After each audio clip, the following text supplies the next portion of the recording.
ஹே guys, welcome back Ramya Kannan vlogs. இன்றைக்கி நம்ம one day vlog தான் பார்க்க போகிறோம். மார்னிங்லேருந்து ஈவினிங் வரைக்கும் என்னெல்லாம் பண்ணுறோம் அப்படிங்கிறது தான் இந்த வீடியோவில் நீங்கள் பார்க்க போகிறீங்க.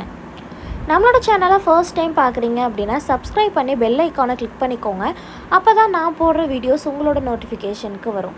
வாங்க வீடியோக்குள்ளே போகலாம். மார்னிங் எந்திரிச்சோடனே இனியனுக்கு டயப்பர் சேஞ்ச் பண்ணி விட்டுட்டு தலைக்கு எண்ணெய் வச்சு சொட்டு மருந்து கொடுத்துருவேன். இதுதான் ஃபஸ்ட்டு எந்திரிச்சோன்னே என்னோடய வேலையாக இருக்கும். அவனுக்கு என்ன சொட்டு மருந்து கொடுக்குறீங்க, என்ன ட்ராப்ஸ் கொடுக்குறீங்கன்னு நிறையா கமெண்ட்ஸ் பார்த்துட்டேன். V3 மட்டும்தான் நான் கொடுக்குறேன். விட்டமின் 3 மட்டும்தான் எனக்கு 1 இயர் வரைக்கும் கொடுக்க சொல்லியிருக்காங்க. வேறு எதுவும் எக்ஸ்ட்ராவாக ஆட் பண்ணலை இப்போ வரைக்கும். அது மட்டும்தான் நான் இவன் பிறந்து 7 நாளில் இருந்து இந்த விட்டமின் 3 டானிக் மட்டும்தான் நான் கொடுத்துட்ருக்கேன். தென் ஆயில் என்ன ஆயில் யூஸ் பண்ணுறீங்கக்கா அப்படின்னு கேட்குறீங்க. அம்மா வீட்டில் நான் எப்போவுமே எனக்கு ப்ரிப்பேர் பண்ணி வச்சுருப்பேன் நான் தேய்க்கிறதுக்குன்னு சொல்லிட்டு. அந்த ஆயில் தான் 2வது மாதத்தில் 2.5 மாதம் முடிஞ்சதுலேருந்து இனியனுக்கு அந்த ஆயில் தான் அப்ளை பண்ணுவேன். அதுக்கு முன்னாடி கோகோனட் ஆயில் தான் அப்ளை பண்ணிகிட்ருந்தேன். அதுக்கப்புறம் அது எனக்கு இன்ட்ரெஸ்ட் இல்லை. இனியனுக்கு வேறு மொட்டை மண்டையா, அதனால எனக்கு ஒரு மாதிரியாகவே இருந்தது. நம்மளுக்கு இவ்வளோ முடி இருக்குது, இவனுக்கு என்னடா முடியல அப்படின்னு சொல்லிட்டு. இன்னொன்று என்ன அப்படின்னா, கண்ணனுக்கு குழந்தையில முடி இருக்காது. டிட்டோ கண்ணனை மாதிரியே தான். கண்ணனுக்கு 8 மாதம் வரைக்குமே மண்டையில் வழுக்கு மண்டையாக தான் இருக்கும். இனியன் ஸ்டார்டிங்கில் எப்படி பிறந்திருப்பான் அந்த மாதிரி தான் இருக்கும். அந்த ஒரு ரீசன்னால் நான் சரி ஓகே வளருதோ இல்லையோ தேய்ச்சி பார்க்கலாம் அப்படின்னு சொல்லிட்டு 2.5 மாதத்துலேருந்து நான் எனக்கு ப்ரிப்பேர் பண்ண ஆயில் தான் அவனுக்கும் தேய்ச்சி விடுவேன். இப்போ நான் யூஸ் பண்ணுற ஆயில் சும்மா என்னோடய வீட்டில் வாங்கி வச்சது. அம்மா வீட்டிலேருந்து எண்ணெயெல்லாம் எடுத்துகிட்டு வரக்கூடாது அப்படின்னு சொல்லிட்டு நான் அங்கே போகும்போது மட்டும்தான் எண்ணெய் தேய்ச்சிட்ருக்கேன். இப்போ இனியனுக்கு இங்கே புதுசாக நான் ப்ரிப்பேர் பண்ணும்போது உங்களுக்கு நான் வீடியோ போடுறேன். இது முடிச்சதுக்கப்புறமா இனியனை தூங்க வைக்கிறதுக்கு ட்ரை பண்ணுவேன். ஏன்னா தூங்க வச்சா தான் நான் ஏதாவது வேலை செய்ய முடியும். ஆனால் சார் தூங்கவே மாட்டார். நல்லா ஆட்டங்குட்டி காட்டிகிட்டே இருப்பார். நான் பக்கத்துலேயே இருக்கணும். குப்புற விழுந்துட்டு கத்திகிட்ருப்பான். மேக்ஸிமம் நான் இங்கேருந்து அந்த ரூமுக்கு போனாலே குப்புற விழுந்துட்டு கத்த ஆரம்பிச்சிருவான். இப்போ வீலிங்கில் உட்கார வச்சு ட்ரை பண்ணிகிட்ருக்கிறனால கிச்சனில் அவனை வீலிங்கில் உட்கார வச்சுட்டே நான் சுத்தம் பண்ணுறது, பாத்திரம் கழுவுறது, சமைக்கலாம் முடியாது. சமைக்கிற அளவுக்கு அவன் பொறுமையாக இருக்க மாட்டான். பாத்திரம் எடுத்து வச்சு பாத்திரம் கழுவ முடியும். அந்த இடத்த க்ளீன் பண்ணி வைக்க முடியும். அது வரைக்கும் அவன் சமத்தா உட்காந்துருப்பான். அதுக்கு மேலே அவன் மறுபடியும் அவனுக்கு அங்கே வலிக்க ஆரம்பிச்சிடும். ஏன்னா கால் அவனுக்கு எட்டலை வீலிங்கில். அதனால ஒரு லெவலுக்கு மேலே ஒரு 10 நிமிஷம் ஒரு 15 நிமிஷம் உட்காருவான். அதுக்கு மேலே அவனுக்கு கால் வலிச்சிரும். நான் தூக்கிடுவேன். மறுபடியும் தூங்க வைக்கிறதுக்கு ட்ரை பண்ணுவேன். தூங்க மாட்டான். அதனால கீழே பெட்டு ஒன்று வச்சுருக்கேன். அந்த பெட்டில் போட்டு வச்சுருப்பேன். அந்த பெட்டில் போட்டாலுமே குப்புற விழுந்துட்டு கத்த ஆரம்பிச்சிருவான். பட் நான் இப்படியே தான் மாற்றி மாற்றி மேனேஜ் பண்ணிகிட்ருக்கேன். இதுவும் இல்லை அப்படின்னா பெட்டில் அவன் கூட படுத்தே தான் இருக்கணும். ஸ்டார்டிங்கில் நான் ரொம்பவே புலம்பிகிட்டு இருந்திருப்பேன். என்னடா பண்ணுறது, எப்படி இருக்கே அப்படின்னு சொல்லிட்டு. இப்போல்லாம் புறம்புறத ரொம்பவே ஸ்டாப் பண்ணிட்டேன். ரீசன் நான் இப்போ நியூ மாமா இருக்கிறனால இப்படி புலம்புறேன். எனக்கு ஹெல்ப்புக்கு அம்மா இருந்துமே நான் இவ்வளோ புலம்பியிருக்கேன். அம்மாவே இல்லாமல் தனியாக சிங்கிள் பேரண்ட்டாக இருந்து வளர்க்குறவங்களுக்கெல்லாம் எவ்வளோ கஷ்டமாக இருந்திருக்கும். அதெல்லாம் யோசிச்சு பார்த்தாலே நம்ம இருக்கிறதெல்லாம் என்னடா ஒரு இது அப்படின்னு சொல்லிட்டு நம்மளுக்கு புலம்பணுன்னே தோணாது. அதுவும் ஒரு குழந்தைய வச்சுட்டே நம்ம இவ்வளோ படுறோன்னு சொல்லி பேசுகிறோம். 2 குழந்தைய வச்சுட்டு ஹஸ்பண்ட் இல்லாமல், சொந்தக்காரங்க யாரும் இல்லாமல், சிங்கிள் உமனாக ஒரு குழந்தைய பார்த்துக்கிட்டு 2 குழந்தைய பார்த்துட்டு அவங்க எப்படிலாம் என்ன ப்ராப்ளம்லாம் ஃபேஸ் பண்ணியிருப்பாங்க. இங்கேருந்து துணி துவைக்க முடியலங்க. சீரியஸாக தம்பியை வச்சுட்டு துணி துவைக்க முடியல. ஒரு வார துணி என் வீட்டில் அப்படியே தான் இருக்குது. ஒரு கிச்சனில் பாத்திரம் கழுவணும் அப்படின்னாலே இப்போ வீலிங் இருக்கிறனால அவனை உட்கார வச்சுருக்கேன். இல்லை அப்படின்னா நம்ம என்ன பண்ணுவோம் அப்படிங்கிற மாதிரி அந்த பொண்ணுங்களோட கஷ்டங்களை தெரியாமல் ஹஸ்பண்ட்ஸ் எல்லாம் இல்லை மாமியார் இல்லை யாராக வேணாலும் இருக்கட்டும் ஒரு வார்த்தை சொல்லுவாங்கள்ல, வீட்டில் சும்மா தானே இருக்கேன் இந்த குழந்தைய வச்சுட்டு, இது கூட பண்ணி வைக்க மாட்டியா அப்படின்னு சொல்லி கேள்வி கேட்குறாங்கல்ல. அவங்கக்கிட்ட குழந்தைய கொடுத்துட்டு நான் பண்ணுற வேலையை ஒரு நாள் நீ பண்ணு, நான் வேணால் வேலைக்கு போகிறேன் அப்படின்னு சொல்லிடணும். அப்போ தெரியும் அவங்களுக்கு அந்த கஷ்டம். ஒரு ரெஸ்ட் ரூம் போக முடியாது, ஒரு தண்ணி குடிக்க போக முடியாது, கிச்சனில் போய் இருக்க முடியாது, என் பக்கத்து ரூமுக்கோ ஒரு ஃபோன் பேசணுமோ எதுவுமே பண்ண முடியாது. அவங்களுக்கு வீட்டில் இருக்க சும்மா தானே இருக்க அப்படிங்கிற ஒரு வார்த்தை ஈஸியாக கிடச்சிருது. அந்த வலிலாம் வந்து தாங்கிட்டு எப்படி வாய மூடிட்டு எல்லோரும் இருக்காங்க அப்படின்னு சொல்லிட்டு எனக்கு தெரியல. தம்பியை வச்சுட்டு ஒரு சில விஷயம் பண்ணும்போதெல்லாம் எனக்கு தோணுது, ஐயோ அப்போ இவ்வளோ கஷ்டப்பட்டு தான் நம்ம அப்பா அம்மா நம்மளை வளர்த்துருக்காங்களா? இப்போ எனக்கு என்னோடய ஹஸ்பண்ட் சப்போர்ட் இருக்கிறனால எனக்கு வந்து அவ்வளோக்கா வந்து கஷ்டங்கள் தெரியல. ஹஸ்பண்டும் சப்போர்ட் இல்லாமல், வீட்டில் யாரும் சப்போர்ட் பண்ணாமல், ஒரு குழந்தைய மேனேஜ் பண்ணுறவங்களுக்கு எவ்வளோ ஸ்ட்ரெஸ்ஸு, டிப்ரெஷன்லாம் இருக்கும் அப்படின்னு சொல்லிட்டு எனக்கு அப்போ தான் தெரிஞ்சுது. ஒரு வழியாக இனியன் வந்து குட்டி தூக்கம் போட்டுட்டான். போட்டதுக்கப்புறமா சார் எந்திரிச்சிட்டாரு. நெயில் கட் பண்ணி விட்டுட்டேன். ஏன்னா நெயில் கட் பண்ணலைன்னா மூஞ்சியை போகிறான்றான், முடியை பிடிச்சி இழுக்கிறான், அப்படியே ஏதாவது சேட்டை பண்ணிகிட்டே தான் இருக்கிறான். பார்க்க மூஞ்சி மட்டும் அப்பாவித்தனமாக இருக்குது, பண்ணுற சேட்டையெல்லாம் வில்லங்கத்தனமாக இருக்கும். அந்த மாதிரிலாம் பண்ணிகிட்ருப்பாரு சார். அதுக்கப்புறம் சாருக்கு வந்து குப்புற விழுந்தா இன்னும் முன்னாடி நவுற தெரியல, நெஞ்சை போட்டு அமுக்கிக்கிட்டு கத்திட்டு கிடப்பான். இன்னும் காலை எடுத்து வச்சு நவுறணும் அப்படிங்கிறது அவனுக்கு தெரியவே கிடையாது. பட் நான் அவன் ஒரு விஷயத்த ட்ரை பண்ணுறான் அப்படின்னா அதுக்கு நான் எந்த ஹெல்ப்புமே பண்ண மாட்டேன். உட்காந்து வேடிக்கை மட்டும்தான் பார்ப்பான். அவன் என்ன பண்ணுறான், அவனால் அது முடியுதா, முடியாத பட்சத்துக்கு ஏதாவது பண்ணலாம் அப்படிங்கிற மைண்ட் செட்டு தான். கடைசிக்கு அவன் வந்து முக்கி முக்கி முக்கி முக்கி முன்னாடி போய் அதை தொட்டுருவான். ஆனால் அவன் கைக்கு அது கிடைக்காது. அப்போ எனக்கே பாவமாக இருந்தது. ஏன்னா குழந்த ரொம்ப நேரமாக ட்ரை பண்ணிகிட்டு இருந்தான். சரி ஓகே பாவமாக இருக்கே அப்படின்னு சொல்லிட்டு நான் வந்து அதை கைக்கு எடுத்து கொடுத்துருப்பேன். சரி கைக்கு கொடுத்தா விளையாடுவான்னு பார்த்தா உடனே வாயில் தான் வைப்பான். 5 மந்த்துக்கு மேலே குழந்தைங்க எல்லாமே கைக்கு கிடைக்கிறத வாயில் தான் வைப்பாங்க. அதனால கொஞ்சம் சேஃப்டியாக இருந்துக்கோங்க. அம்மா வீட்டில் போனோம் அப்படின்னா பாய் இருக்கும், பாயை பிச்சு பிச்சு போட்டுருவான், வாயில் எடுத்து வச்சுருவானோன்னு பயம் இருக்கும். அந்த மாதிரி விஷயங்கள்லாம் வந்து 5 மந்த்துக்கு மேலே நடக்கும். கீழே காசோ இல்லை வேறு ஏதாவது சின்ன சின்ன பொருளோ கிடந்தது அப்படின்னா குழந்தைங்க பக்கத்தில் வைக்காதீங்க. அது ரொம்ப சேஃபாக வச்சுக்கணும், அதுக்காக தான் சொல்கிறேன். அப்புறம் வந்து இனியனை உட்கார வைக்க ட்ரை பண்ணுவேன். அவன் உட்காருவான், ஒரு லெவலுக்கு மேலே கீழே விழுந்துருவான். பெட்டுங்கிறனால நான் வந்து அசால்ட்டாக விட்டுருக்கேன். மற்றபடி நான் வந்து அவனை ரொம்பவே பேம்பர் பண்ணிலாம் பார்க்குற ஆள் கிடையாது. அவன் என்ன ட்ரை பண்ணி அவன் கற்றுக்குறான் அப்படின்னு சொல்லி அவனுக்கு ஏற்ற மாதிரி நான் விட்டுருவேன். 2 சைடு பில்லோவை வச்சு அவனை உட்கார வச்சு விளையாடுறதுக்கு அந்த டப்பாவையே கையில் கொடுத்துருப்போம் கொஞ்ச நேரத்துக்கு. இவர் வந்து காலையில் 11 மணிக்கு குளிக்க வைக்கலான்னு சொல்லி பார்த்தா அந்த டைம்லலாம் தான் கொஞ்சம் கொஞ்சமாக தூக்கி தூக்கி ஏன்னா குட்டி தூக்கம் போட்டு மணி 3 மணி ஆகிடும் குளிக்க வைக்கிறதுக்கு. 3:30க்கு குளிக்க வைப்பேன். அந்த மாதிரி தான் இப்போ வந்து விளையாண்டுட்ருக்காரு. கொஞ்சம் நேரம் மறுபடியும் தூங்கிடுவார். தூங்கினதுக்கப்புறம் மறுபடியும் கொஞ்சம் நேரம் விளையாடுவார். அப்படி தான் போயிட்டு இருந்தது.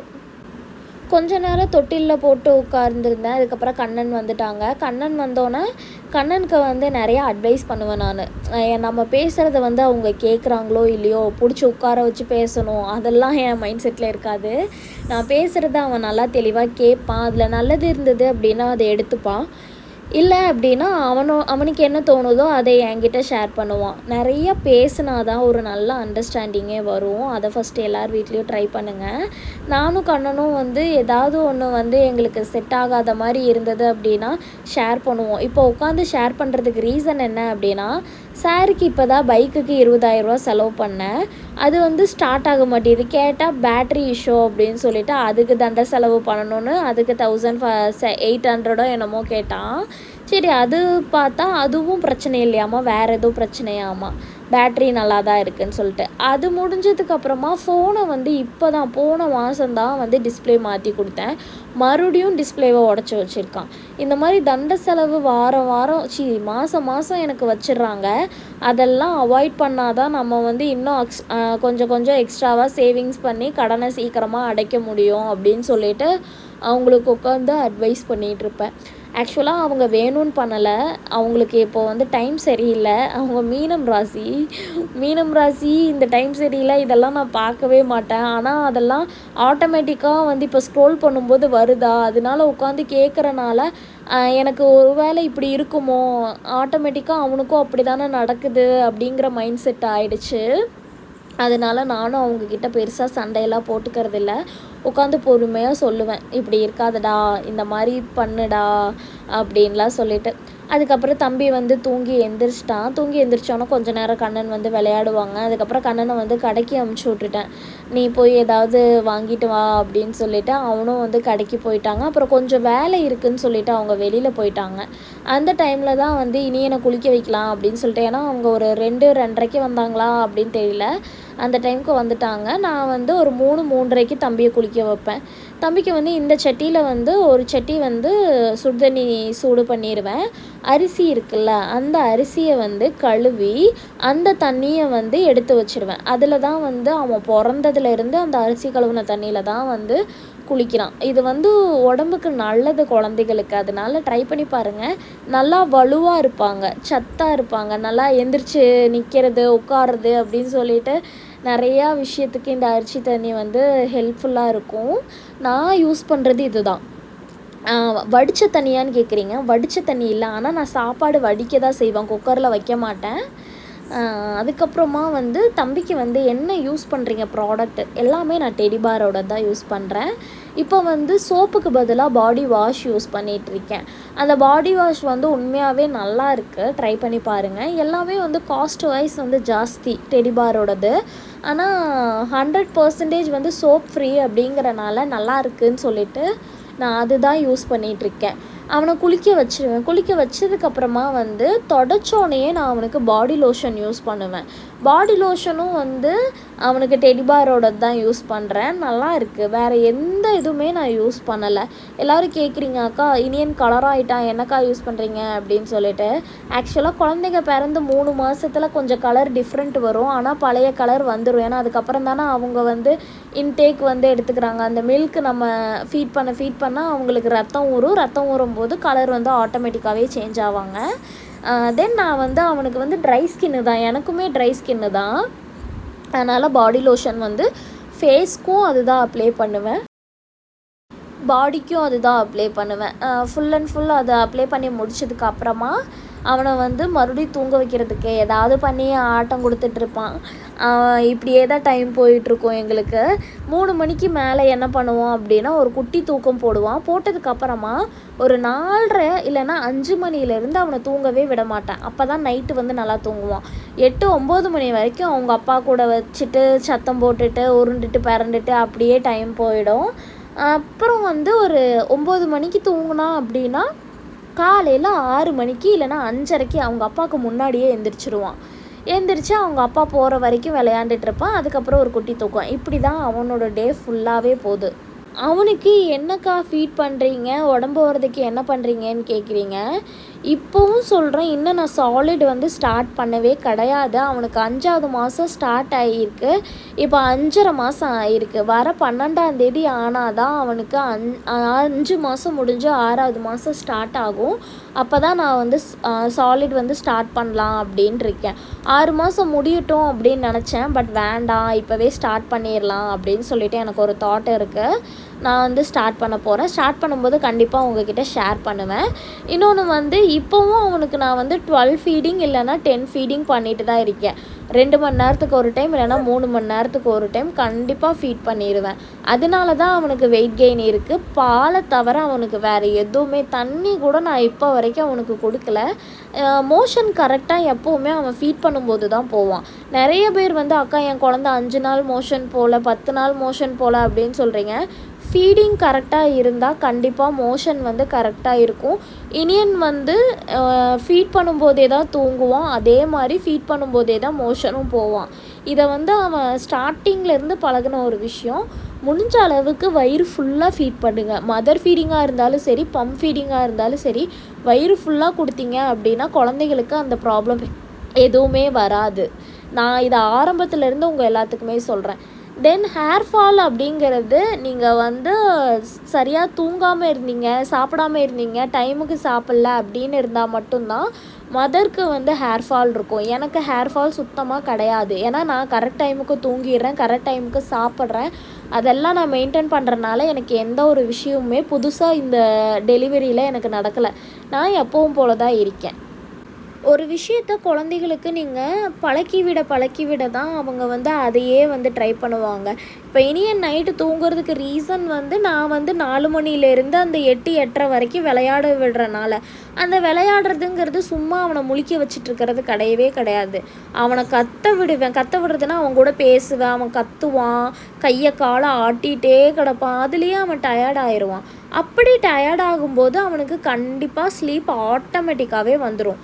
தூக்கம் வர முன்னாடி ஒரு 10 நிமிஷம் தொடர்ந்து அழுவான். அப்போவே எனக்கு தெரிஞ்சிடும், ஓகே அவனுக்கு பசிக்குது, தூங்குறதுக்கு ஸ்டார்ட் பண்ண போகிறான் அப்படின்னு சொல்லிட்டு.